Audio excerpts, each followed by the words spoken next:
Welcome, everyone. I think people are coming on now. I see there's a lot of people joining us. So we'll just give a second for the computer system to catch up on everyone. We're over 100 people here now.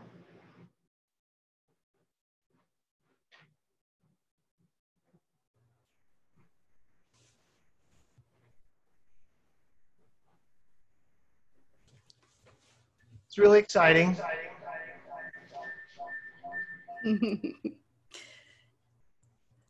Sorry, a little bit of echo.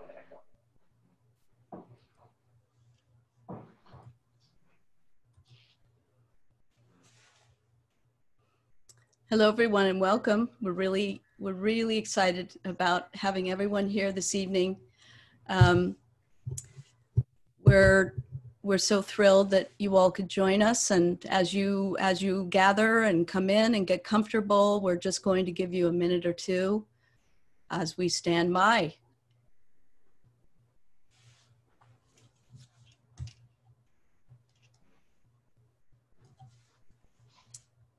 Over 150 people now. People are joining us from all around the world actually tonight. Wow, that's so exciting. We're going to have people all across Canada, but a lot of international people as well. And just so you all know, you're at the right thing. 75 years, Canada, nuclear weapons, and the UN ban treaty. We're going to talk about all of those things this evening. And we're coming live from Toronto, and we're all in our separate little pods, but we're very much together in spirit, and we are so happy that you all could join us from wherever you are, from all over. So Steve, how are we doing? I think we should get started. We're just after 7 o'clock. We're on our way to 200 participants. My name is Steve Staples. I'm the chairperson of PeaceQuest, that's a fairly new organization that was started in Kingston and is now going national into its new chapter called PeaceQuest Leadership and Education Initiative. And we are part of the Hiroshima Nagasaki Day Coalition, one of the premier organizations in Canada that organizes Hiroshima and Nagasaki Day events every year. Only this year, we're going to have our chairperson on a little bit later, explain obviously how things are a little bit different, but I hope that we meet the high standard of excellent events that the HNDC is so well known for. Katie, do you want to introduce yourself? Sure, I'd love to say hello. My name is Katie McCormick. I'm an artist and a professor of photography at Ryerson University in Toronto. And I've been deeply engaged in making artistic work about Hiroshima and Nagasaki for about a decade. So I'm so honored to be part of this amazing group and to be with you here today on this very special commemoration day of 75 years since the atomic bombing of Japan. Yeah, we're all a little nervous because it's such a big anniversary. Plus, we're handling this in a completely new environment, and what we found was the technology is going to allow us to do a lot of things that we couldn't do before. So I think you're going to find it quite interesting. But Katie, before we get started, tell me about your connection with Hiroshima, because I know that you have a deep personal connection. I was born in the United States, and as a quite older person, I made my first trip to Japan in 2008, and I arrived just the night before the commemoration ceremony on August 6th, 2008. Attending that ceremony and the Nagasaki ceremony the next day, I have to say literally changed my life, because it made me rethink my understanding of history, of who we are, and also of what history leaves out in the stories that we read. So I've been engaged with, as I said, about a decade with the two cities, and my focus has been most recently on the atomic bomb trees that survived the bombing. So How about you, Steve? What in your life or what event or moment can you maybe relate to where we are now? You know, that's a really, someone asked me that question just the other day. And so I put it to our PeaceQuest community, and we had a lot of people discussing the meaning of Hiroshima Day, because it is such an important part, especially in our community, of those people who want to see the abolition of nuclear weapons. I grew up in New Brunswick, Katie. I was far away from it. It was 5 hours just to get to Halifax, and that's breaking the speed limit. But we used to play the bells on community radio from Hiroshima. And I've read Neville Shute as a kid. But, we always knew that nuclear weapons were closer than we thought. And it wasn't until years later that we all discovered that just down the road at CFB Chatham was where Canada hosted US nuclear weapons mounted on aircraft that were sometimes ready to go in a moment's notice. They were there until the 1980s. So all growing up, actually, I had nuclear weapons right in my back door, even though I felt so far away. So nobody could escape. Nobody could escape them. No matter, there was no escape. That's what I learned from that and made me an activist. Let's get things started, because we're well over 200 people now participating, and we've got a long event tonight. So sit back, and it's not going to. We've got some video, we've got some music, we've got all kinds of things coming up, and some very special guests like Setsuko Thurlow, who will be coming up a little bit later. But Katie, do you want to start with the land acknowledgement? Yes, Steve. We acknowledge the land we are meeting on is the traditional territory of many nations, including the Mississaugas of the Credit, the Anishinaabe, the Chippewa, the Haudenosaunee, and the Wendat peoples, and is now home to many diverse First Nations, Inuit, and Métis peoples. We also acknowledge that Toronto is covered by Treaty 13 with the Mississaugas of the Credit. Okay, thanks for that. Now, if you live in Toronto, you know that the annual ceremonies, the HNDC ceremonies, always happen at Nathan Phillips Square. Well, we couldn't resist. We have to have some element of the beautiful peace garden that's at Nathan Phillips Square in front of City Hall, and the flame. And so we've asked Emi Sumura to take us there. Emi is a cultural producer, primarily working in illustration and graphic design. She's guided by her research into Japanese tales and her own personal ancestry. And she's currently based in Toronto, and she is at Nathan Phillips Square. And Emi, you're going to introduce our musical openers. So thanks, Emi. Where are you now? Tell us what's happening. Hi, everybody. Konnichiwa, konbanwa. Minasama, arigatou gozaimashita.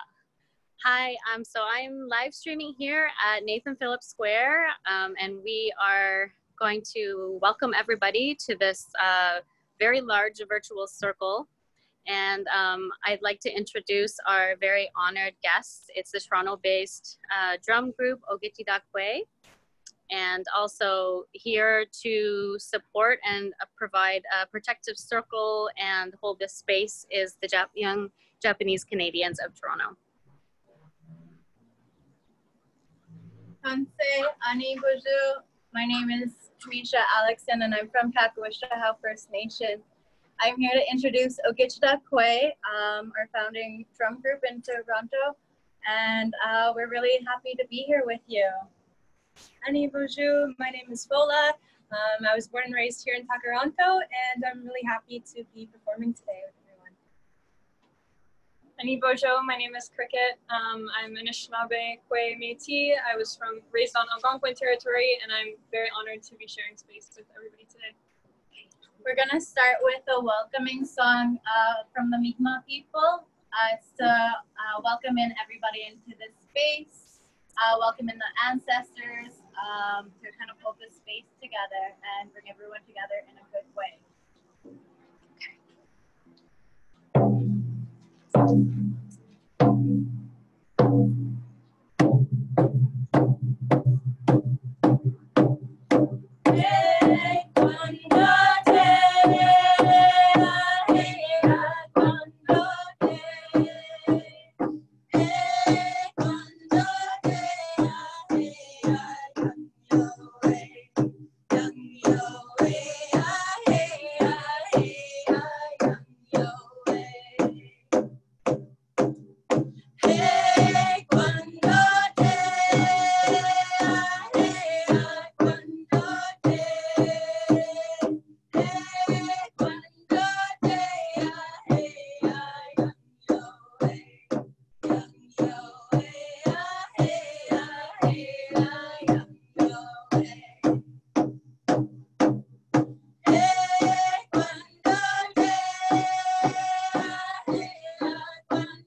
The next song we're singing for you is the Grandmother Song. It was made by Leo McGilvery in Saddle Lake, Alberta, and it was taught to us by Cheryl Suipagaham. And yes, we'll start now.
Yes.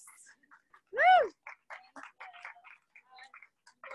So next we're gonna do the Women's Warrior song, which is a song that we sing to honor our missing and murdered Indigenous women, girls, and Two-Spirit.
Thank you. Back to you.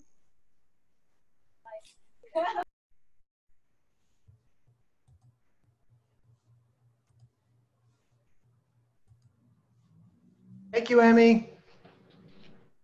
Thank you, Ochida Kwe drummers. That was fantastic. Thank you. So we're going to move now from our Peace Garden in Toronto to the place that we're all thinking of today, Hiroshima.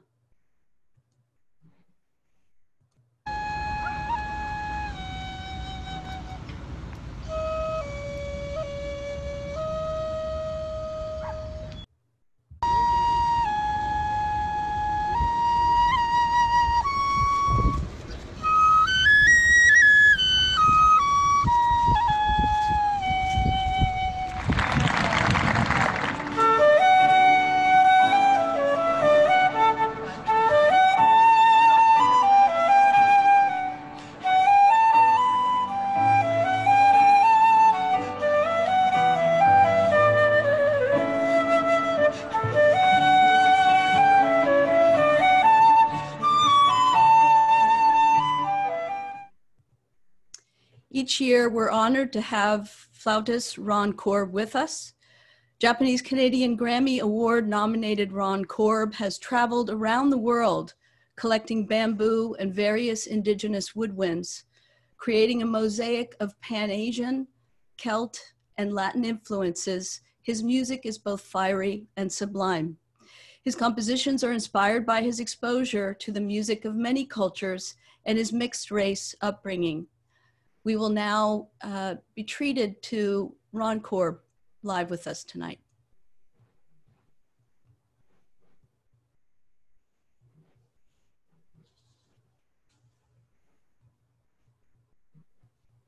It's actually great to do it from my own living room today.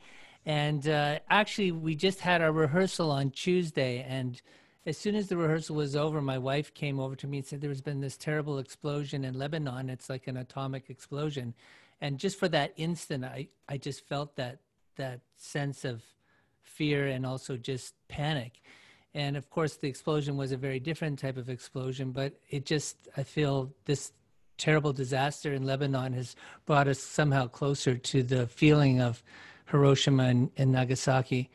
And for this occasion, I've written a piece called Still Air, actually not just winging it, actually composed the piece for the bass flute. And in a sense, it kind of ties the both things together, Hiroshima and also the recent tragedy in Beirut.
Thank you, Ron. That was beautiful.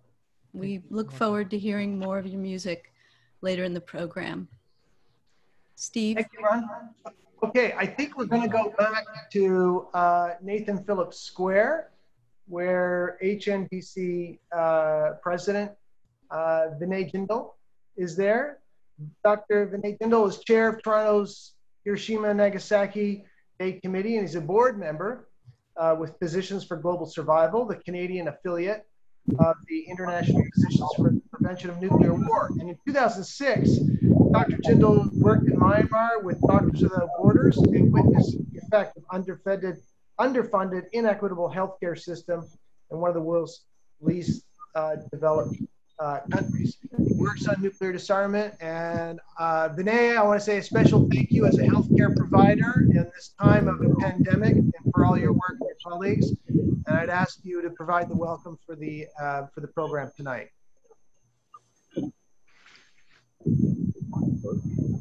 Thanks very much, Steve. Good evening, everyone. On behalf of Toronto's Hiroshima Nagasaki Day Coalition, welcome to the commemoration of the 75th anniversary of the atomic bombings of Hiroshima and Nagasaki. 75 years, Canada, nuclear weapons, and the United Nations Ban Treaty. The HNDC spent the past year planning this event, initially as our traditional live event on the Peace Garden, and then as an online program to ensure the safety of our team and our guests during COVID-19. While we witnessed the pandemic's devastation, a fear ran through the HNDC. A nuclear war would be all of this, and so much more. With that in mind, our group, which loves to ruminate and debate, agreed on one thing. There must be some form of a commemoration ceremony this year. It could not be canceled. The HNDC scrambled to reinvent our program virtually, a tighter program for an online audience, a virtual lantern ceremony, and an online poster display hosted by Ryerson University's Art Space. On this platform, we reached out beyond the Greater Toronto Area and connected across Canada and beyond. There is a movement. We are not alone. With dedication, resourcefulness, and hope, we reorganized. And without government or corporate sponsorship, we relied on our donors. As a community group, we do not give charitable tax receipts. That means every dollar that is donated is hard-earned money. Every dollar carries with it belief in our efforts, a hope for a nuclear weapons-free future, and every dollar is valued and appreciated. To all our donors, thank you.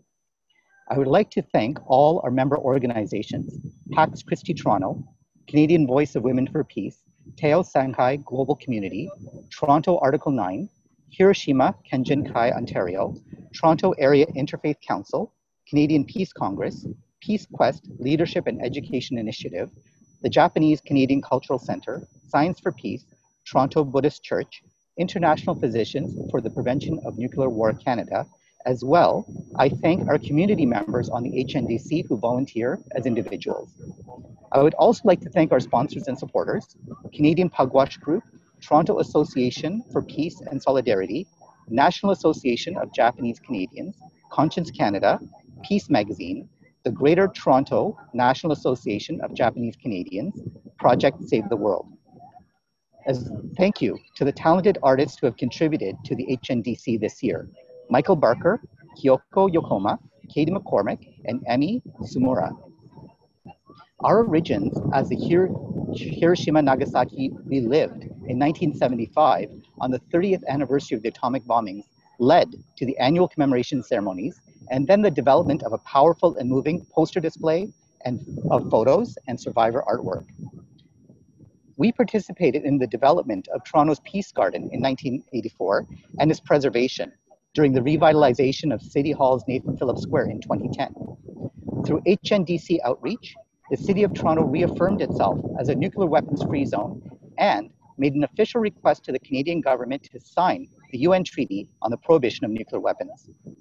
The Hiroshima Nagasaki Day Coalition is an opportunity for local peace and community groups to come together, share ideas, and give a grassroots voice to the Toronto peace community, a voice among all the wonderful voices that strive to make Toronto a better place, to make the world a better place.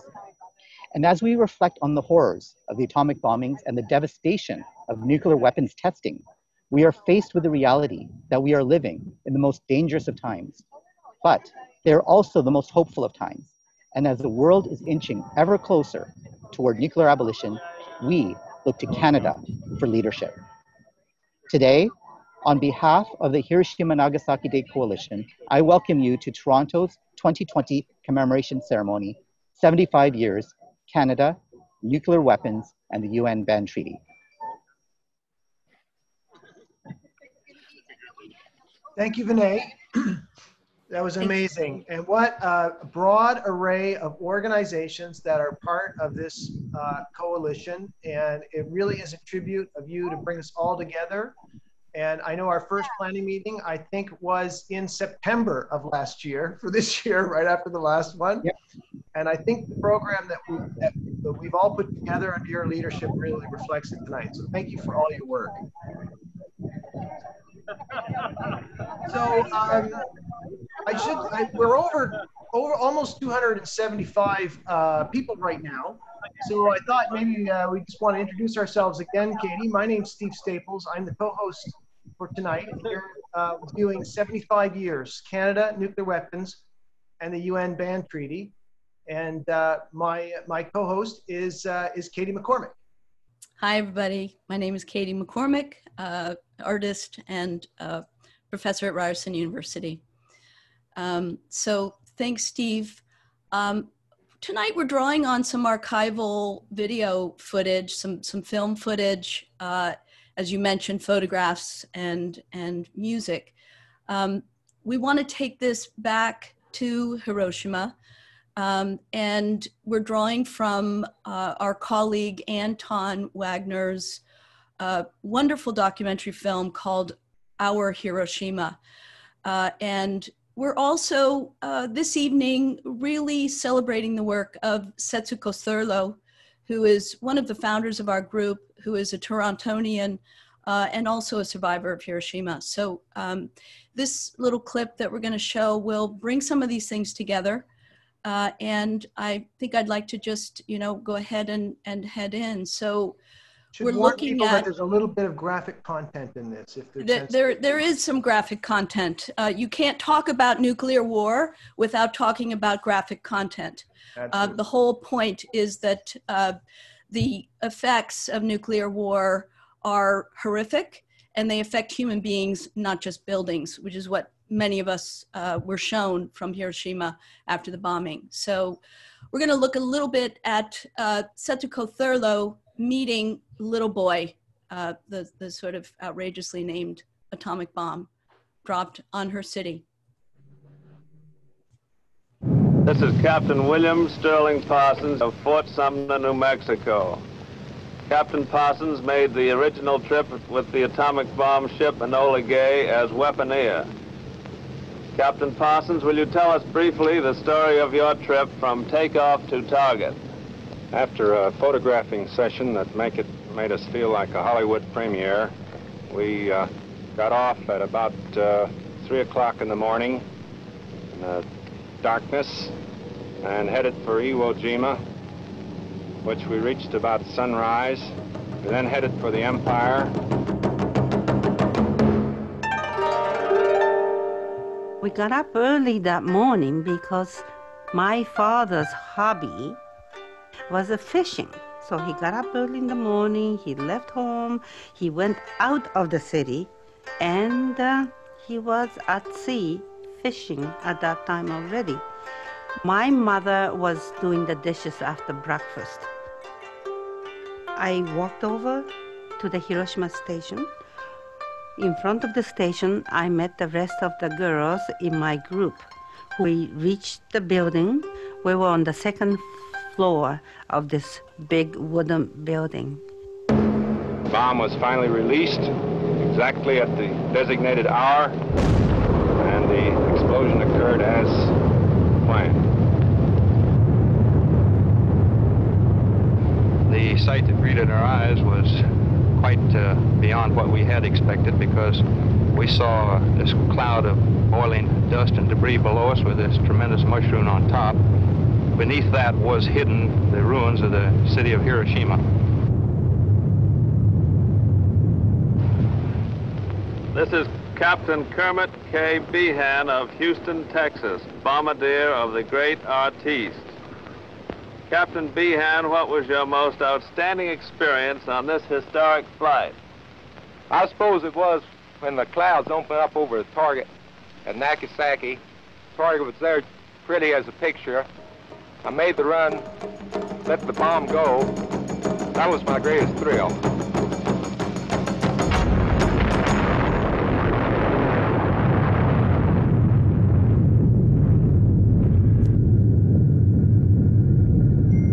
I saw the bluish-white flash outside the window, and that moment I had a sensation of floating in the air. That's the end of my consciousness. Setsuko Nakamura was 13 years old when the bomb was dropped on Hiroshima. My own generation, my own age group was the hardest hit group, because from all the high schools in my city, 7,000 students were brought to the heart of the city.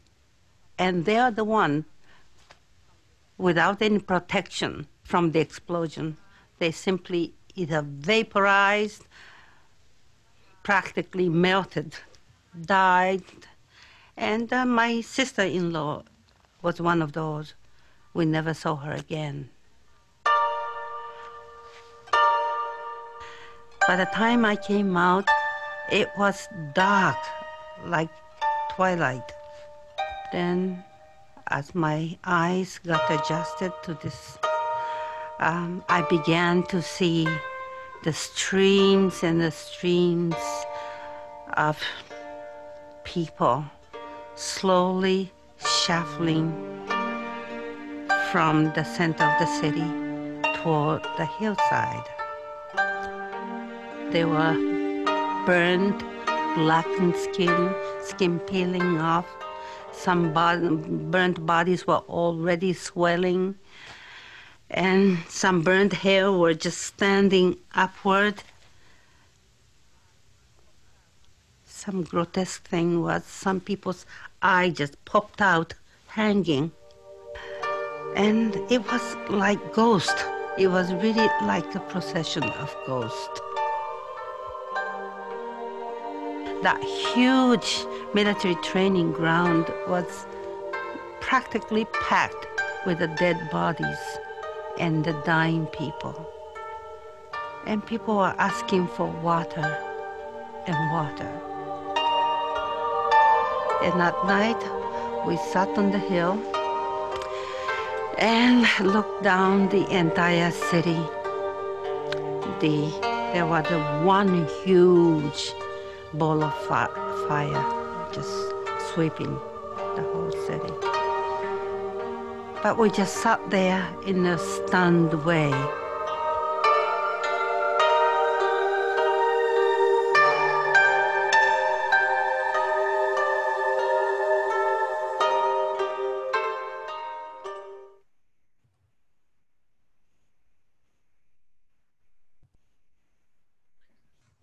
That's our Hiroshima by our own Anton Wagner, who is one of the founding members of Hiroshima and Nagasaki Day Committee. And you know, Katie, I work in the education field, and other people that I've spoken to that go into classrooms talking to students, they don't know this story. Sometimes they don't know that the whole, or they only have half of it. And I think it's so important, and the film does such a great job at kind of retelling the story and reminding us of what happened 75 years ago today. It does, Steve, and it also talks about the implication of Canada, the way in which we were fundamentally connected and integral to the Manhattan Project. So it not only recounts the history that we're familiar with, but other histories that we're not quite so familiar with. And we're going to learn a lot about that today. That is an important part of the presentation. Is to look at all the facts that happened at that time, including Canada's involvement, but also forward-looking into the United Nations Nuclear Ban Treaty as well. So we learn from our history and take action moving forward. Coming up next, I should mention Setsuko Thurlow will be on the program in a few minutes.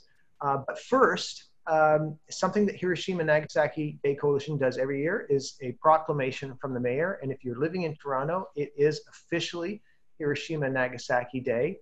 And I want to thank Barbara Burkett for doing some outreach, and for Mayor John Tory for sending us this proclamation here in Toronto, a nuclear weapons free zone.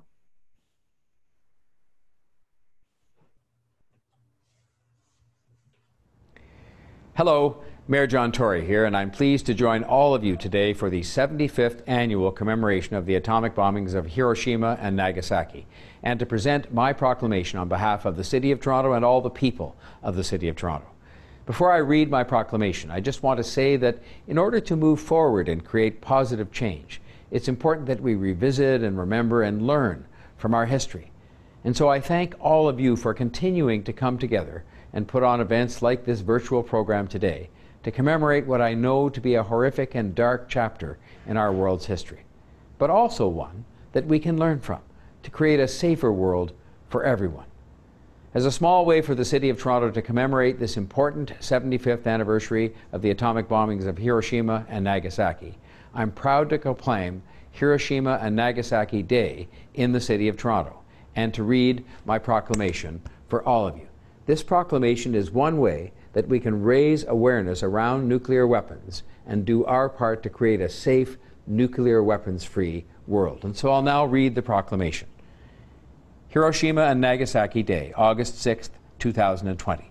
Whereas today marks the 75th anniversary of the bombings of Hiroshima and Nagasaki, this day reminds us of the horrific effects of the use of atomic bombs, the need to find nonviolent solutions for world issues, and the call for the abolition and prohibition of nuclear weapons.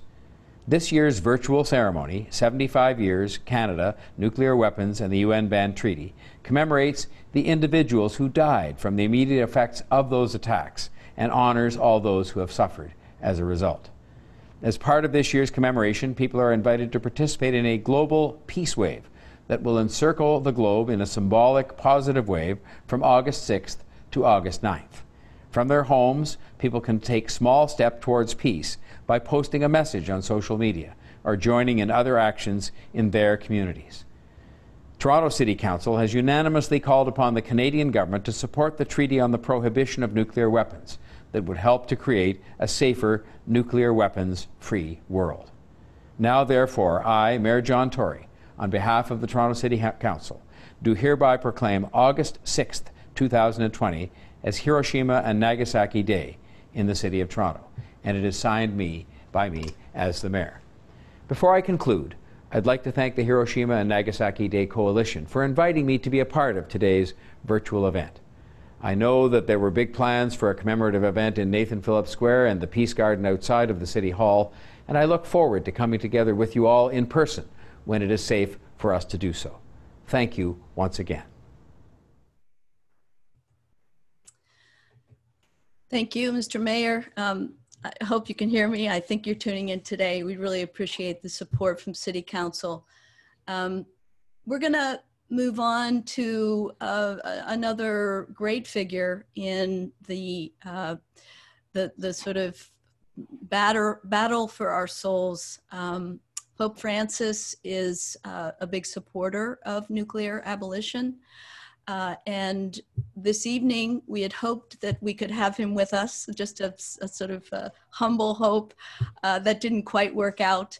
But we have his words of wisdom. And this evening, I'm inviting Sister Mary Ellen Foncoeur, a member of the religious community Sisters of Service, to read that statement.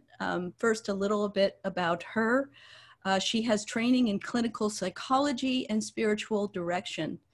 Born in Montreal, Quebec, her ministry of healing and spirituality has taken her to different parts of Canada and around the world. Her further involvement in the work of peace and justice, as well as her immersion in the story of the universe, have led her to grow in reverence for the universe, as well as the earth and all beings who live on her. She now resides in Toronto. So we'll go to Sister Mary Ellen Francoeur for a moment, just for her to say hello, and then we'll show you some images of our dear Pope. Thank you, Katie. Pope Francis, a respected spiritual leader and leader of state, has always spoken out forcefully on nuclear weapons. On visiting Hiroshima and Nagasaki in November 2019, he shared the following words. I felt a duty to come here as a pilgrim of peace, to stand in silent prayer, to recall the innocent victims of such violence, and to bear in my heart the prayers and yearnings of the men and women of our time, especially the young, who long for peace, who work for peace, and who sacrifice themselves for peace. With deep conviction, I wish once more to declare that the use of atomic energy for purposes of war is today more than ever a crime, not only against the dignity of human beings, but against any possible future for our common home. The use of atomic energy for purposes of war is immoral, just as the possession of nuclear weapons is immoral. We will be judged on this. Future generations will rise to condemn our failure if we spoke of peace, but did not act to bring it about among the peoples of the earth. A world of peace, free from nuclear weapons, is the aspiration of millions of men and women everywhere.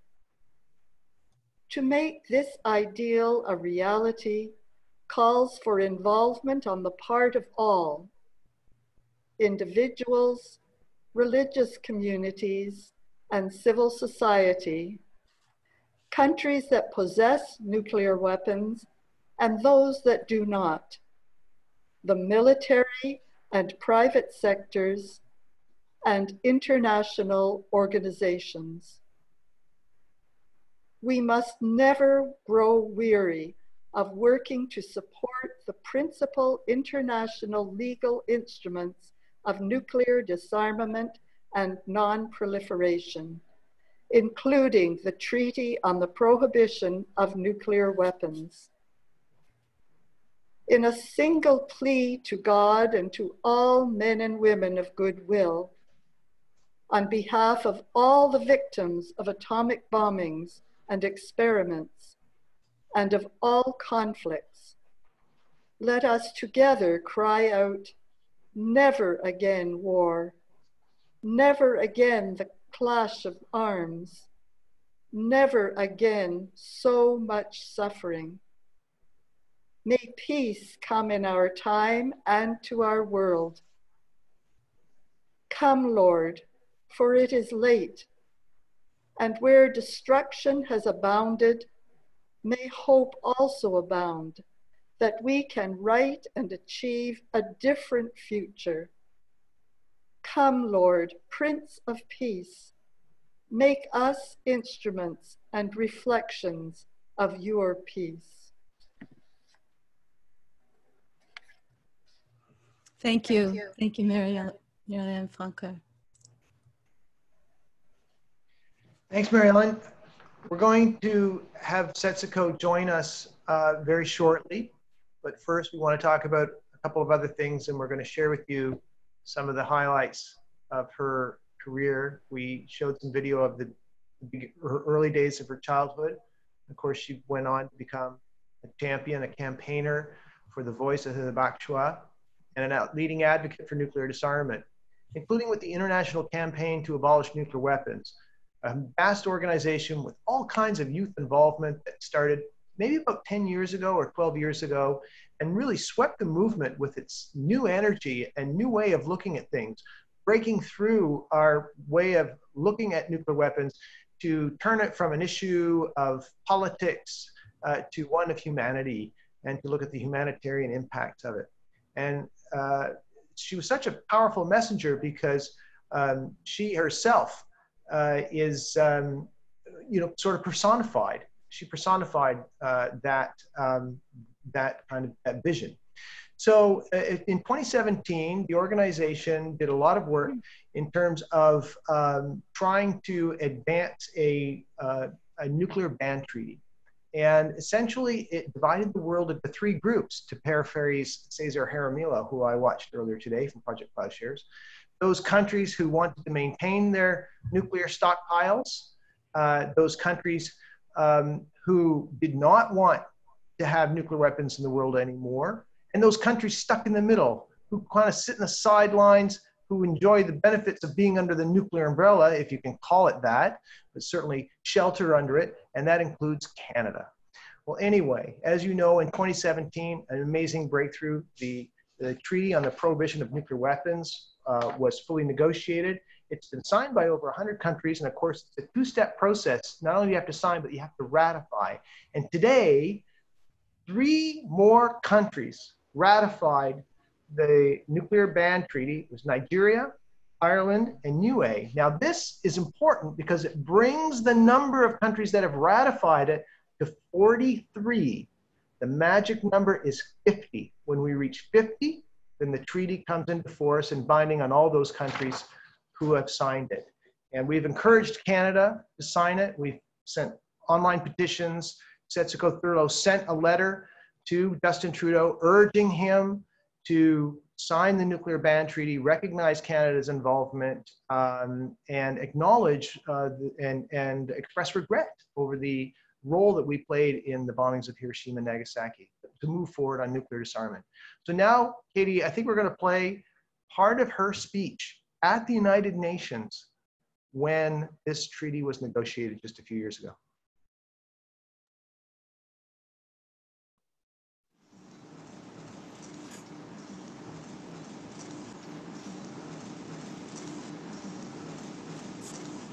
Delegates, NGO colleagues, dear friends,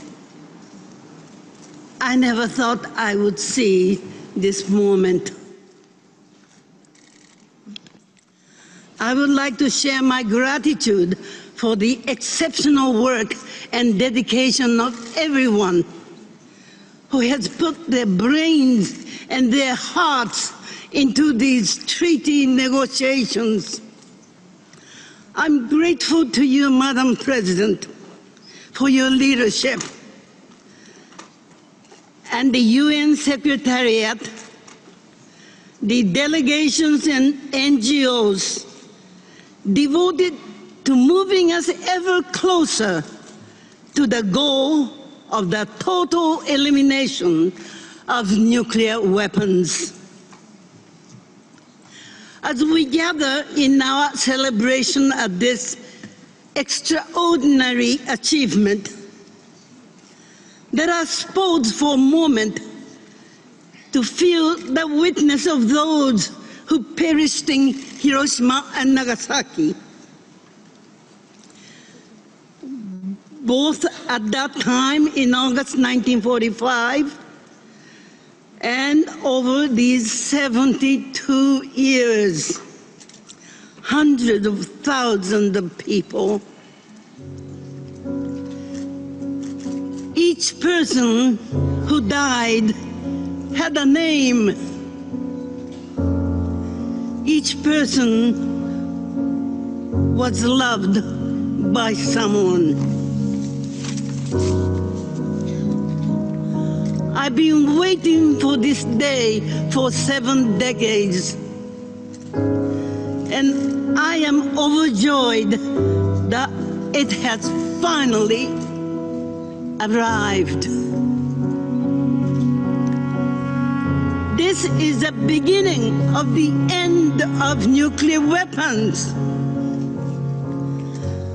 I remember back in 2014 when many of us met in Nayarit, Mexico. The conference chair said, "This is a point of no return. We will not return to the failed nuclear deterrence policies. We will not return to funding nuclear violence instead of human needs.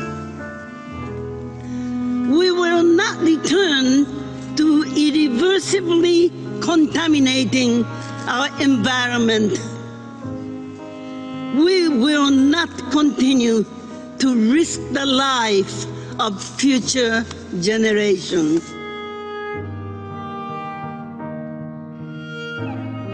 To the leaders of the countries across the world, I beseech you, if you love this planet, you will sign this treaty. Nuclear weapon has always been immoral. Now they are also illegal. Together, let us go forth and change the world. I thank you.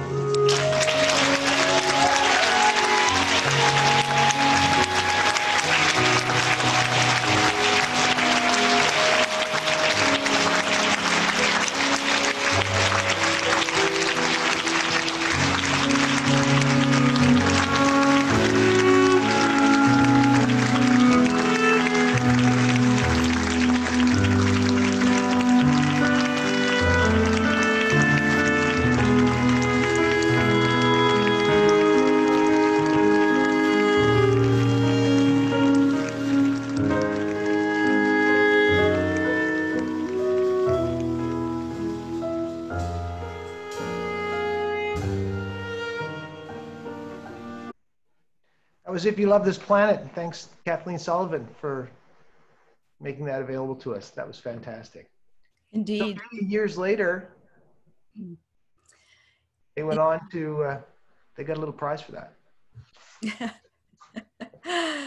Well, never underestimate civil society, number one. And number two, never underestimate Setsuko Thurlow. I'm not going to say the little lady from Hiroshima, because that would be ridiculous. She is truly larger than life. She is an amazing inspiration for all of us across the world. I know people in Japan and the United States and Canada and elsewhere, everywhere, who have recalled and thought about the work she's done and found her to be an inspiration. So we're going to just take another couple of minutes to look at another moment of importance along this journey to ban nuclear weapons, to abolish them forever. It's going to happen. When she and Beatrice Finn, the executive director of ICANN, accepted the Nobel Peace Prize in 2017. So we're just going to have a moment of her wonderful speech.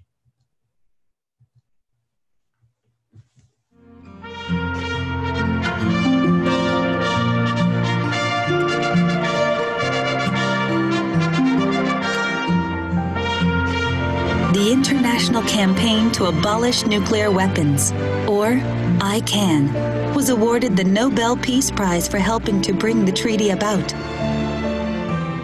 Setsuko delivered the acceptance speech.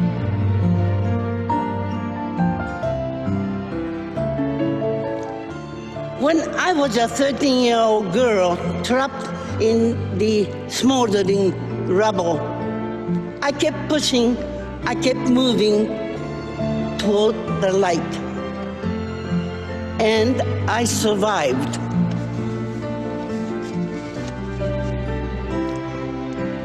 Our light now is a banned treaty. To all in this hall and all listening around the world, I repeat those words that I heard in the ruins of Hiroshima. Don't give up. Keep pushing. Keep moving. See the light. Crawl towards it. No matter what obstacles we face, we will keep moving and keep pushing and keep sharing this light for others. This is our passion, our commitment for our one precious world to survive. Let this be the beginning of the end of nuclear weapons.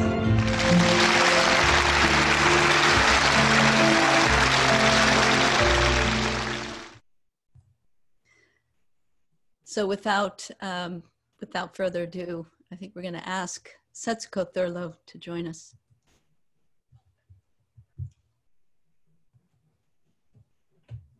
Welcome, Setsuko.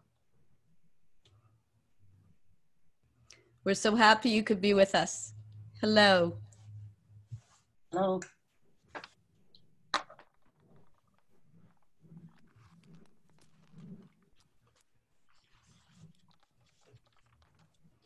Hi, Andy. There's Setsuko's son, Andy. Bless you.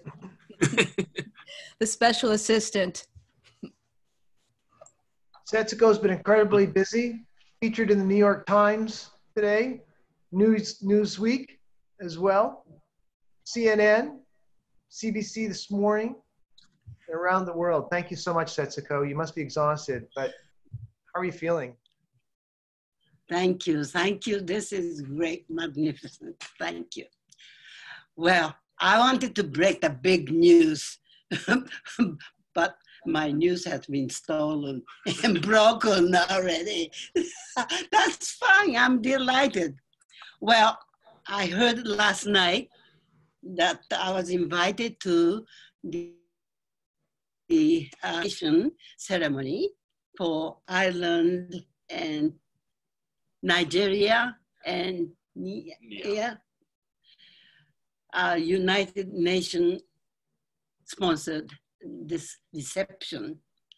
So this morning, I was there with them. As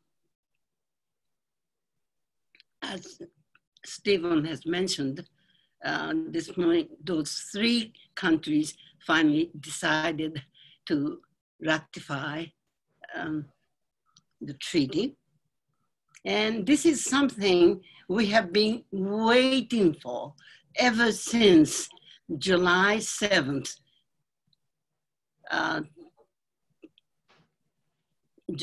July 7th, 2017, 3 years ago, when the 122 nations voted to adopt the treaty on the prohibition of nuclear weapon. Wow. I have always wanted it, but I never dreamed it would come so quickly. What a moment. Anyway, this treaty must have 50 nations to ratify before the treaty come into force. Right now, well, this morning, there was only 40, but now we can count 43 nations who have already ratified, 7 more nations to go. So It's a tremendous occasion. Well, those countries chose this day especially, being the Hiroshima Nagasaki 75th anniversary. In my little talk at the reception, or the ceremony, I should say, on behalf of all the victims and survivors, I give the deepest appreciation for their very thoughtful way to honor those victims on this day. And that's what happened this morning. So you can imagine how I have been so almost euphoric. So it was a serious, solemn morning, which turned into a joyous, joyous afternoon and evening. And tonight, this program is just so empowering. Thank you for everybody who worked to make this happen. And speaking the part of the speech, thank you, Steve. That's good. Thank you. You're welcome. Okay. Now, beside this,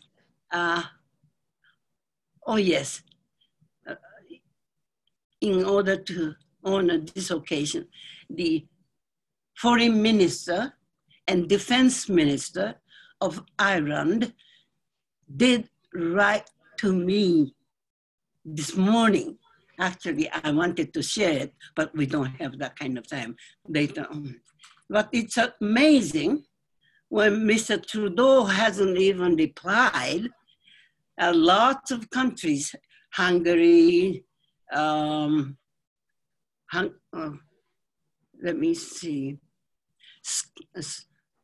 Scotland, Turkey, Lebanon, Ireland, and so forth. They have been responding to that letter I wrote a couple months ago.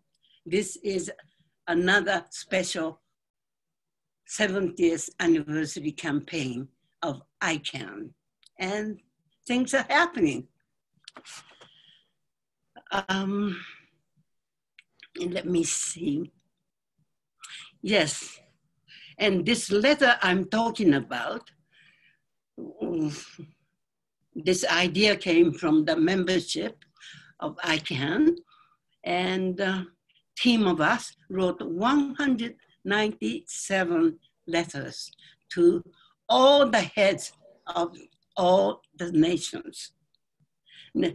Some to the nuclear weapon states, some to the non-nuclear weapon states, some nuclear dependent nations. We have to write different letters, and where we have some personal contacts, we put a lot of personal messages into it. So the letters from Ireland was a very warm, friendly one, because about 5 years ago, the government invited me over there, and I participated in their conference, and I made many friends.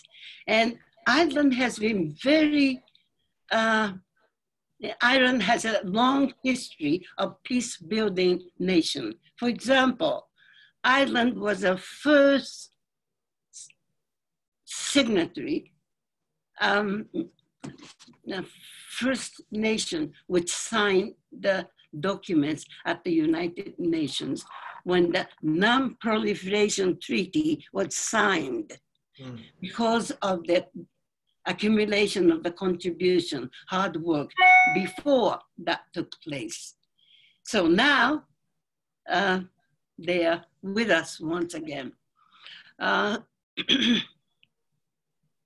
Now, let me tell you another exciting program. we are engaged in. Well, one of our members is a historian, great historian. And this time he did the research on Canada's participation, the role Canada played in the development of the Manhattan Project and the development of nuclear weapon. And the first two weapons were dropped above my head and above the heads of people in Nagasaki.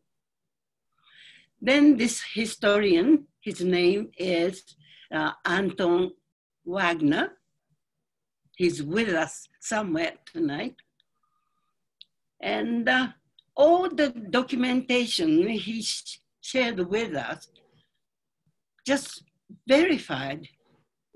There was no question Canada was deeply, heavily involved in the development of first nuclear weapons use.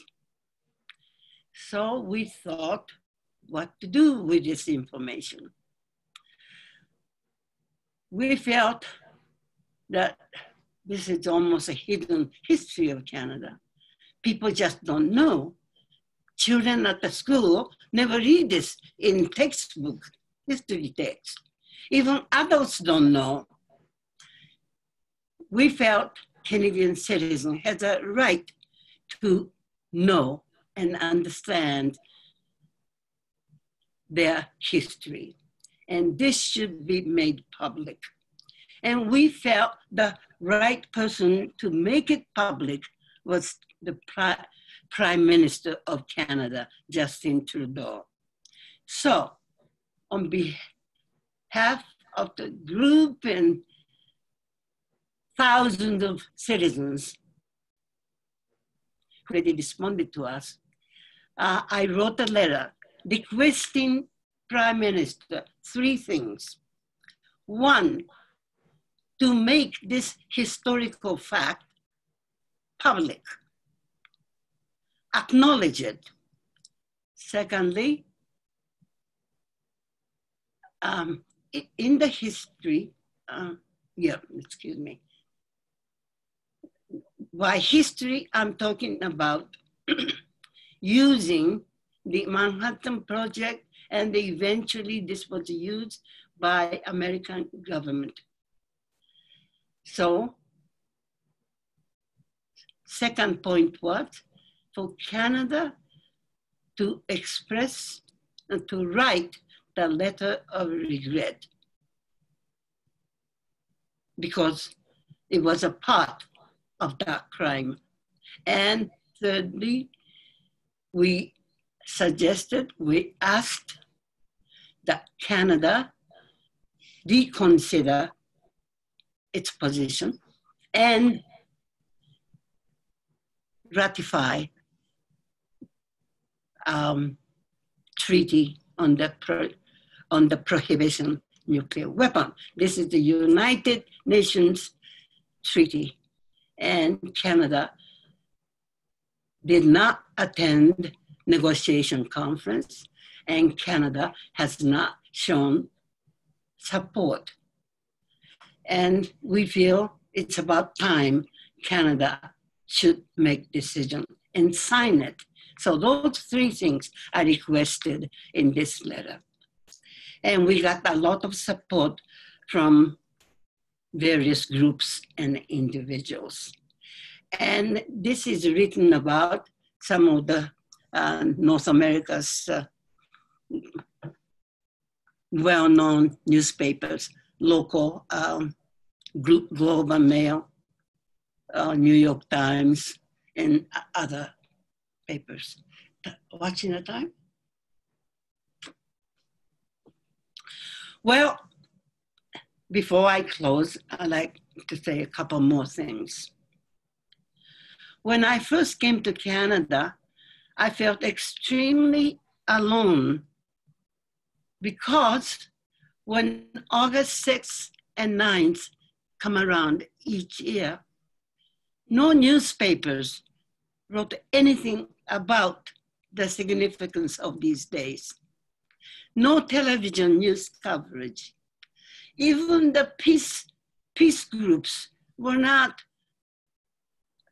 having any organized activities. And before the 30th anniversary came in 1975, I felt this has to be changed.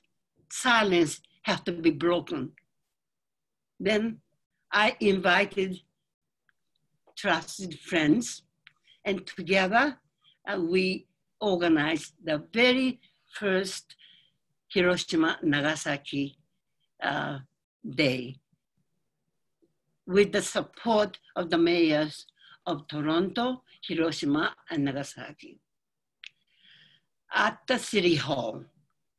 And we organized a photographic exhibition and a special program at the University of Toronto, even the march from Metropolitan United Church to the City Hall. That was the beginning. It's been 45 years. We kept this day special in the minds of the citizens of Toronto. And tonight, this is a fantastic way we are observing, commemorating this event. And for everybody who worked so hard to make it so great, from the bottom of my heart, I want to say thank you. I think for Mr. Trudeau to respond to us, he has to feel this is a concern and interest shared by many citizens of Canada. We need a lot more expressed voices and letters. And this we can do, each one of us can do, if we believe we need nuclear weapon elimination, the total elimination. Now we are going to, well, by ratifying this treaty, we would achieve the prohibition. But that's a first step. From prohibition, we have to advance step by step to elimination.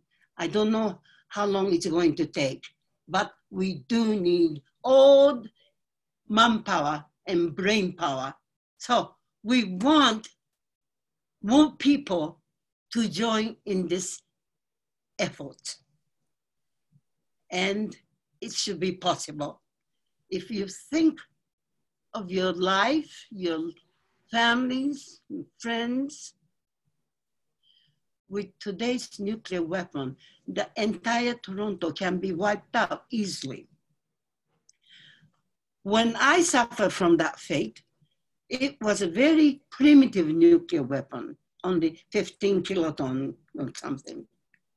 But today, each nuclear weapon is so many, many times, tens or hundreds of thousands times more destructive. And we don't want to end up losing the planet, our lives.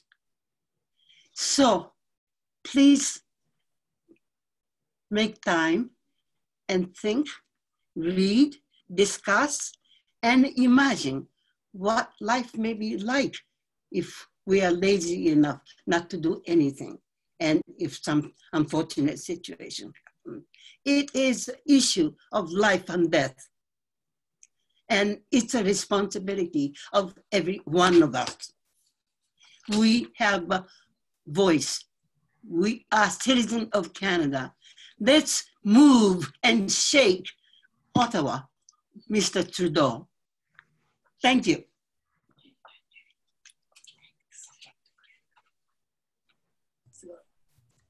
Thank you. Setsuko, I'm with you. I'm ready to go. Everybody should be writing.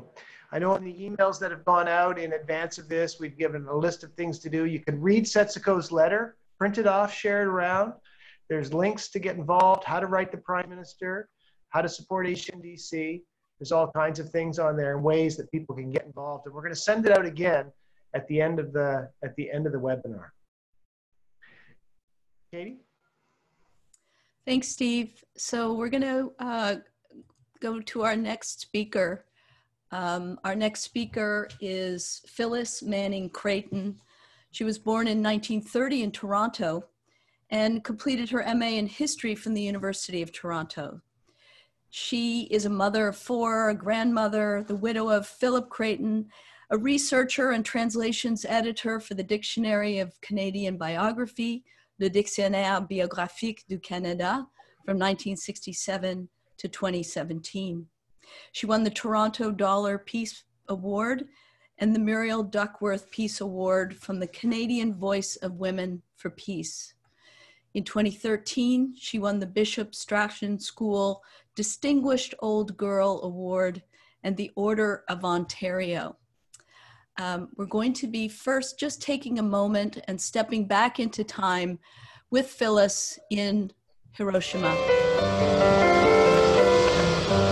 There are people who still believe that when the Cold War ended, that was the end of our troubles. And who would be shocked to know that nuclear alert still carries on, air trigger alert, 2,000 missiles on either side, Russia and the United States, in the name of reason. Why? Well, it has nothing to do with reason. It has to do with the momentum of the search for absolute power.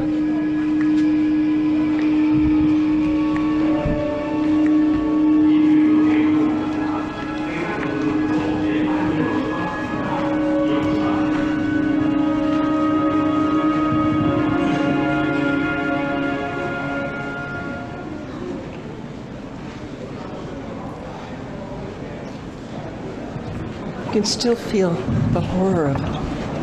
When you look at this.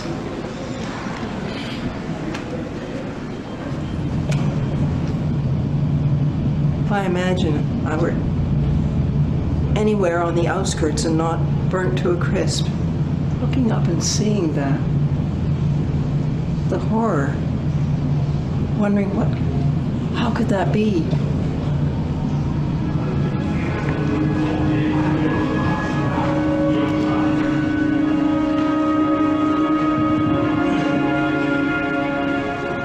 I guess in a sense I do believe in collective guilt. I don't know how any American can look at that without wanting to fall down on their knees and say, forgive me.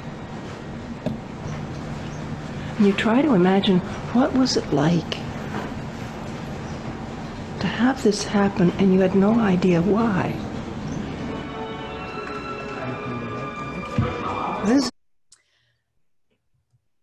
We'll now hear from Thank you, Phyllis. Katie.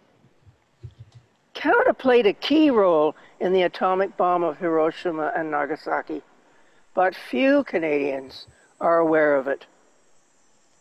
In August 1943, Canadian Prime Minister Mackenzie King invited U.S. President Roosevelt and British Prime Minister Winston Churchill to a conference in Quebec City. When the two leaders signed the Quebec Agreement for Joint Development of the Atom Bomb, the agreement made Canada a party also. Mackenzie King appointed Minister of Munitions and Supply, C.D. Howe, to serve on the project's Combined Policy Committee.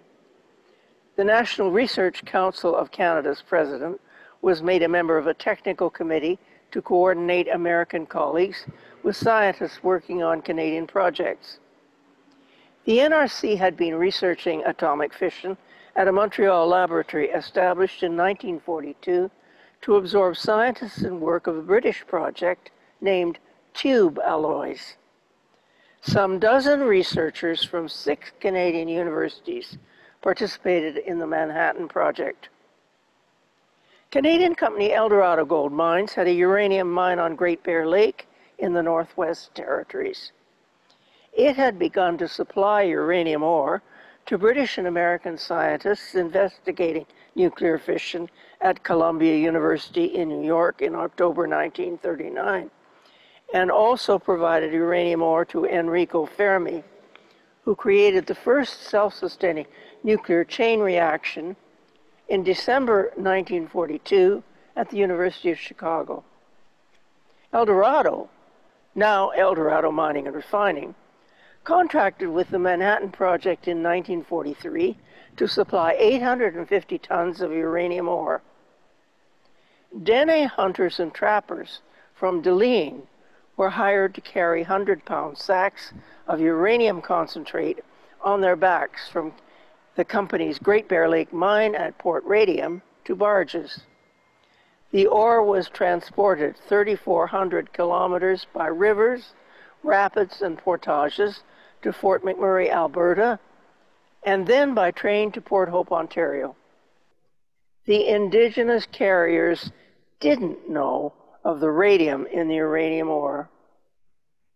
The Canadian government had long known about the danger of radiation poisoning from radium, but the Dene were never warned. Their community was also left with 1.7 million tons of uranium waste dumped into Great Bear Lake. In mid-July 1943, the Canadian government secretly bought enough shares in El Dorado to control the company, and the following January nationalized it to secure uranium for the Manhattan Project. The Port Hope refinery was the only one capable of refining the Canadian ore, and the other major source of uranium ore, which came to Canada from the Belgian Congo. The bulk of the Belgian ore, along with Canadian uranium, was used to manufacture the atomic bombs. We're going to just look at some archival footage here for a moment to just back up what we've just heard.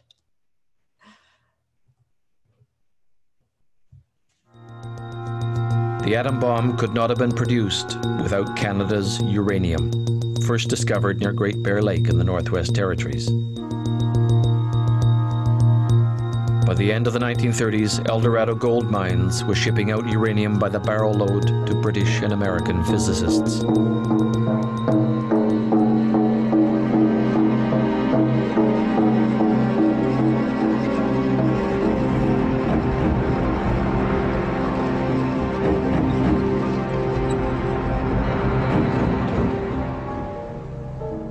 Since the earliest days of the fur trade, the Dene had carried the sacks of commerce up and down the river supply routes of the Northwest.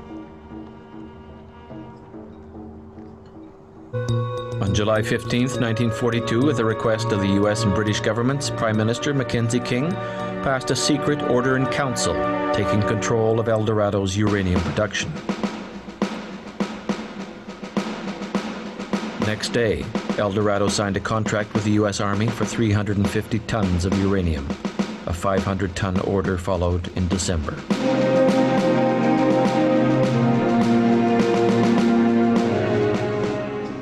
It was at this point that the El Dorado Mining Company changed hands. The Canadian government secretly took control of the mine and the company's refinery at Port Hope, the only uranium refinery in North America. From 1942, all the ore mined at Great Bear Lake and refined at Port Hope went directly to the Manhattan Project to make an atomic bomb. In this way, the Canadian government supplied the essential elements that destroyed Hiroshima and Nagasaki.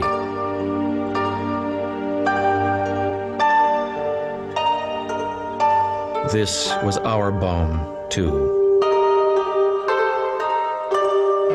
But the Canadians were not informed about those things. They really felt that was the trouble between the United States and Japan without recognizing this was a universal phenomena, the global phenomena we all have to be concerned about.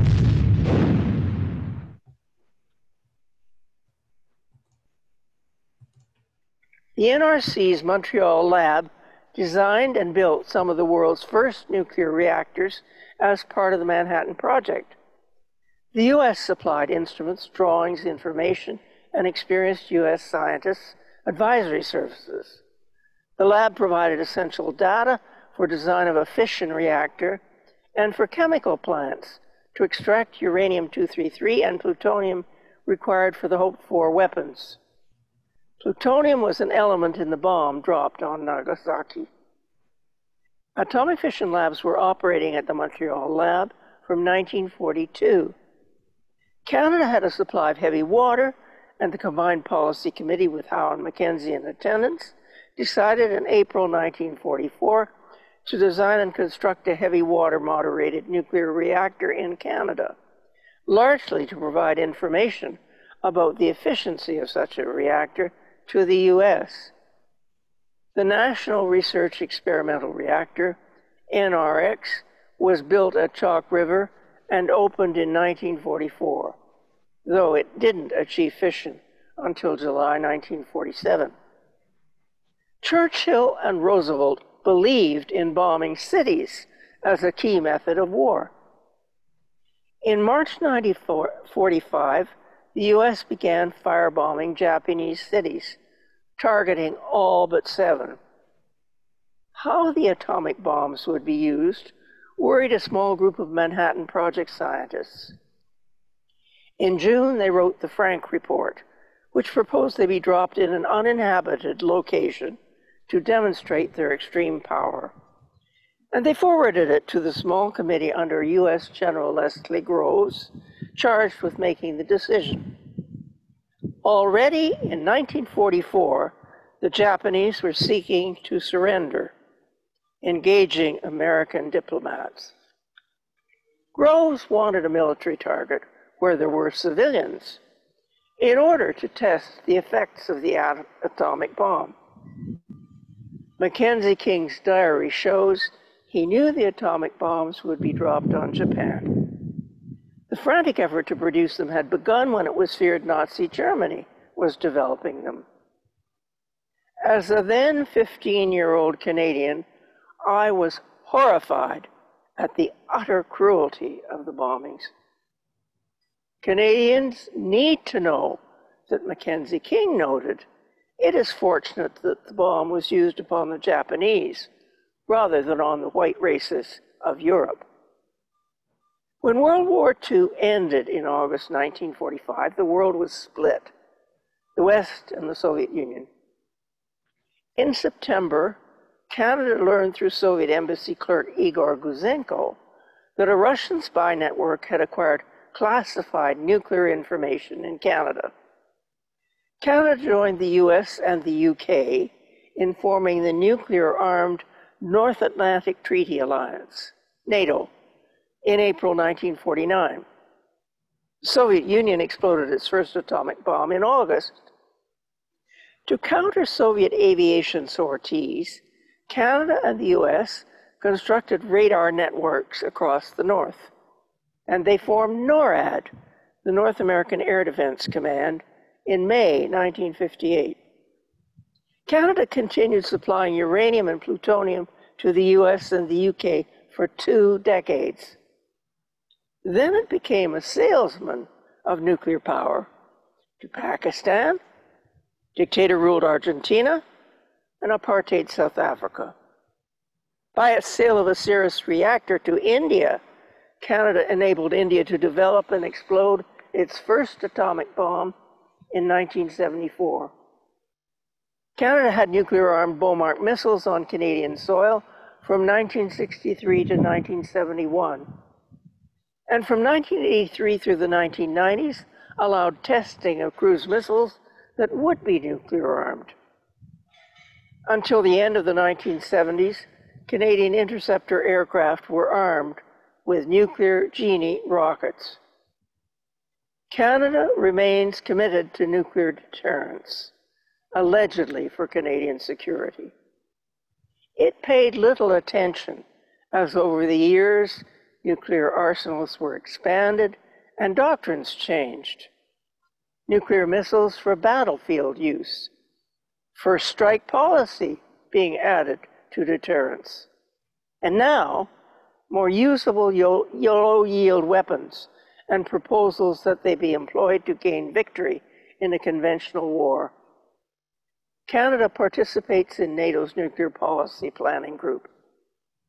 Only once, in the December 1998 speech by Foreign Minister Lloyd Axworthy, did Canada raise at NATO the need to examine its nuclear strategy, noting 93% of Canadians expect Canada and its allies to take the lead in working to eliminate nuclear weapons. Earlier, at the UN Special Session on Disarmament in 1978, Prime Minister Pierre Trudeau had given hope in a speech on a strategy of suffocation of nuclear weapons to halt and eventually reverse the nuclear arms race. But the superpowers were indifferent. Canadians held peace protests from the 1950s. In 1961, Canadian Voice of Women for Peace, VOW, was founded. In 1976, Project Plowshares, then Science for Peace, Peace Brigades International, Veterans Against Nuclear Arms, Physicians and Lawyers Anti-Nuclear Associations, and in 1996, CNANW, the Canadian Network to Abolish Nuclear Weapons. Cities voted to be nuclear weapons-free zones, Toronto in 1982. Citizens protested Lytton Industries' production of cruise missile parts that year. Churches took a stand against nuclear weapons. Peace activists joined Labrador Innu in protesting NATO fighter bomber low-level training over the Innu's inhabited, unceded territory. VOW and Science for Peace began calling for Canada to get out of NATO. Canadian peace activists worked with international lawyers and physicians NGOs in the World Court Project, obtaining an advisory opinion in 1996 that use of nuclear weapons would in general be illegal in light of international humanitarian law. Plowshares joined ICAN, the International Campaign to Abolish Nuclear Weapons, in 2007. CNANW and its member groups are urging Canada to join the resulting 2017 Treaty on the Prohibition of Nuclear Weapons, as are 7 cities, including Toronto, Oakville, and Cape Breton. In a December 2018 letter, all 26 denominations of the Canadian Council of Churches urged the Trudeau government to support the treaty and to raise the issue of nuclear weapons with NATO. Canada must heed its citizens.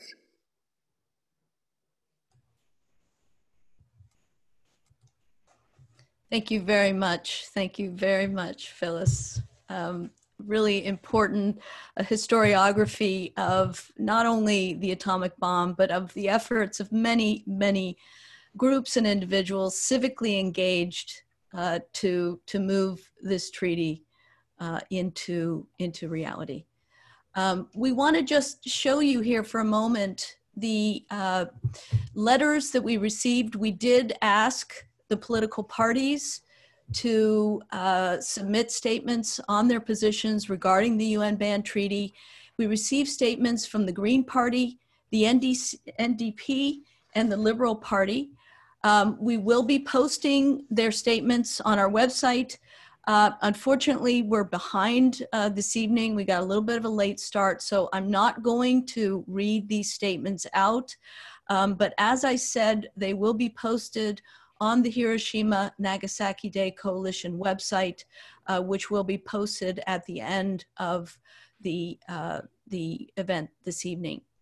Yeah, and it's worth noting that both the Green Party and the NDP support Canada signing the ban treaty. Thank you, Steve. Yes, absolutely. We really. Yeah, they're on the HNDC website underneath. Dene told me today they're underneath declarations. I think is the menu item. Declarations and statements. Moving on to the theme, we've been reflecting back on history. We've been looking to the future. We've been educating ourselves. Now it's time to get to work and answer the call that Setsuko so clearly issued, a challenge really. I think she put forward a challenge for us to get Canada to get off the fence on sitting in that middle group that Cesar was talking about.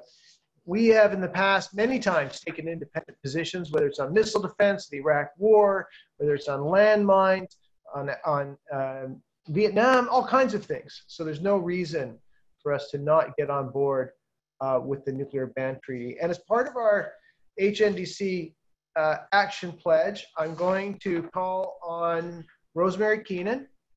Rosemary is a retired elementary school teacher and administrator. She's been busy with family, including some grandkids, where justice, peace, and care of the planet has always been important to her, and her husband have imported this onto their children and the children that they taught for so many years.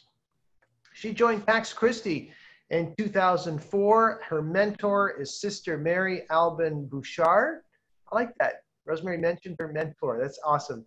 I think we all have mentors, so I really like that. The history of the Peace Garden at Nathan Phillips Square, and she's a member of the HNDC, and she's going to give us our action pledge.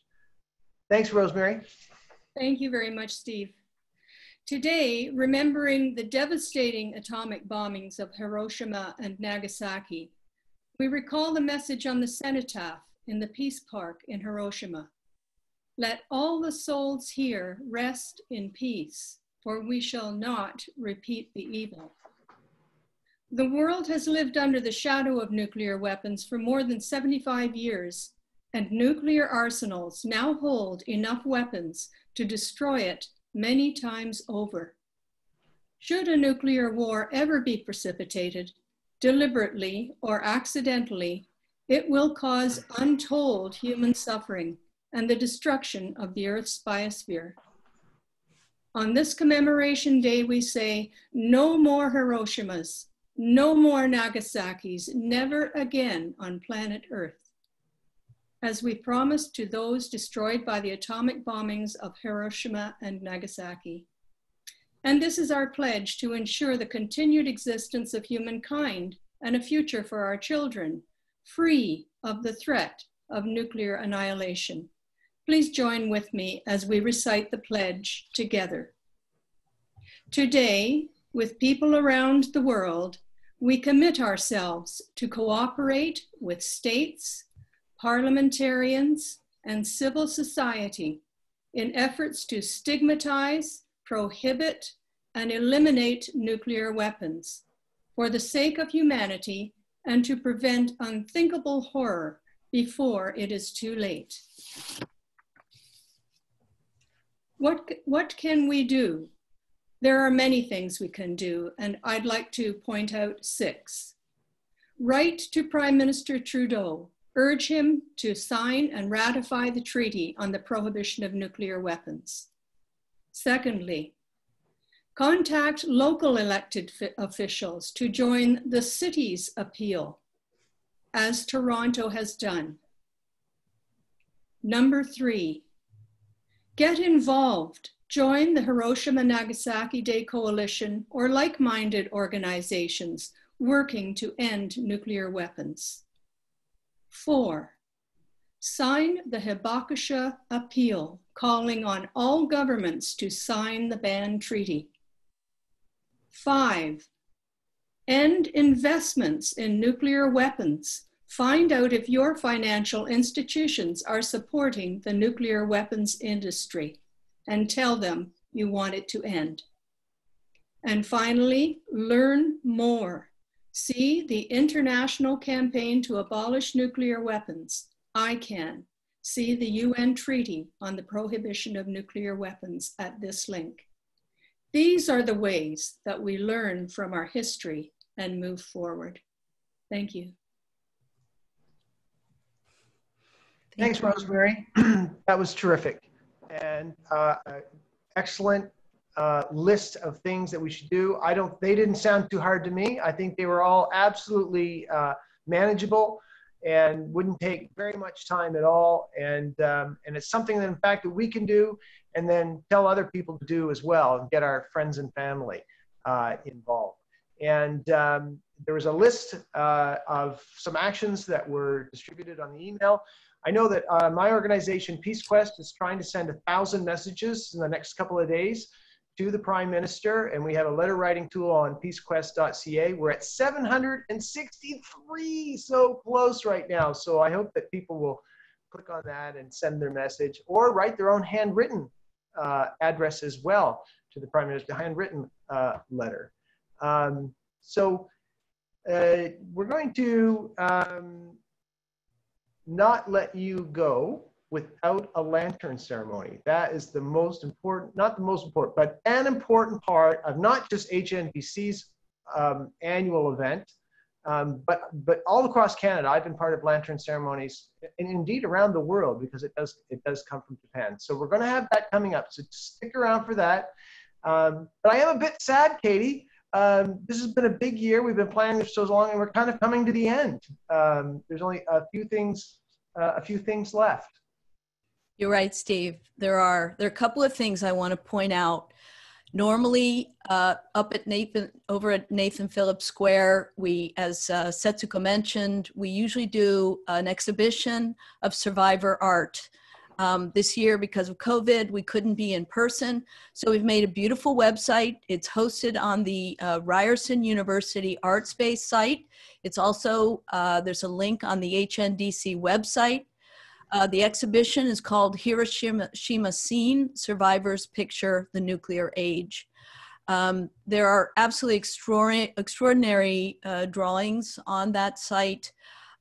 Very powerful, very moving, and directly from the kind of mind's eye of those like Setsuko-sen, who experienced this horrific catastrophe. So try to take a few minutes to take a look at that. As Steve mentioned, we have a couple of treats left, and I'm going to just head right into it. We have our recorded ceremony here.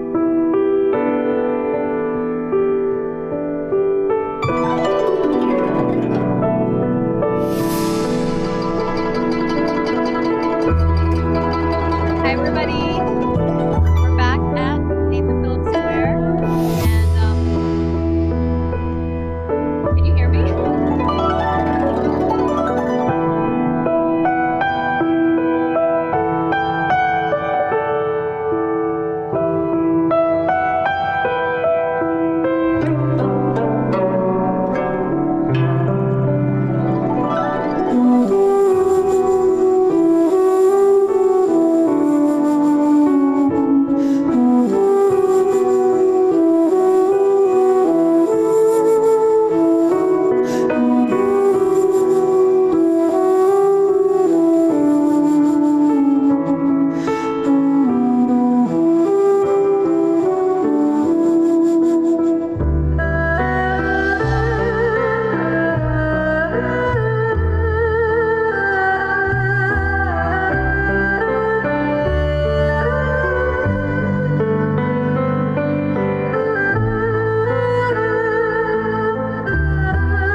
awesome.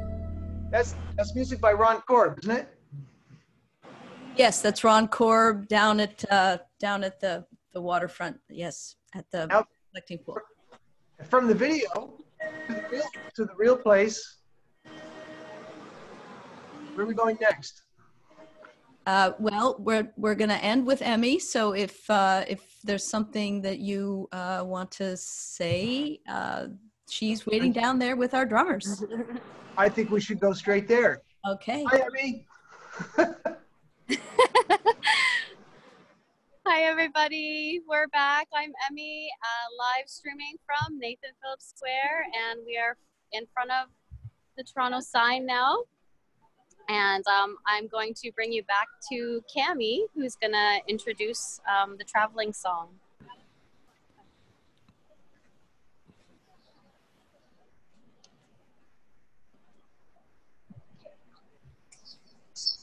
And Cami. Hi, welcome back. We're gonna perform one last song, the traveling song, to send everyone off in a good way and to send the spirits off too. Thank you.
Emmy, that had to be the most beautiful lantern ceremony I've ever seen.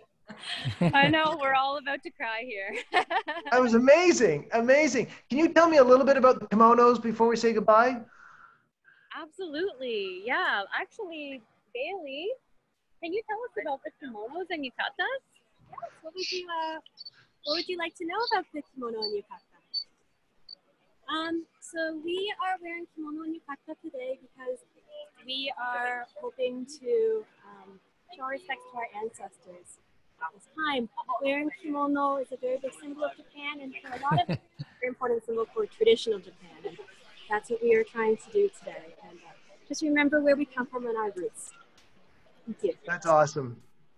So we wanted to show solidarity, Japanese youth solidarity with our Indigenous sisters. Beautiful. Thank you so much. Thank you so much, you guys. Thank you so much. Thank you. That was amazing. It was amazing. Thank you so much. Konnichiwa. Arigatou gozaimasu. Arigatou gozaimasu. So, Katie, I think we're coming to the end. I do want to mention that we do this on a shoestring, as Ray mentioned. Maybe somebody can. But we do this on a shoestring.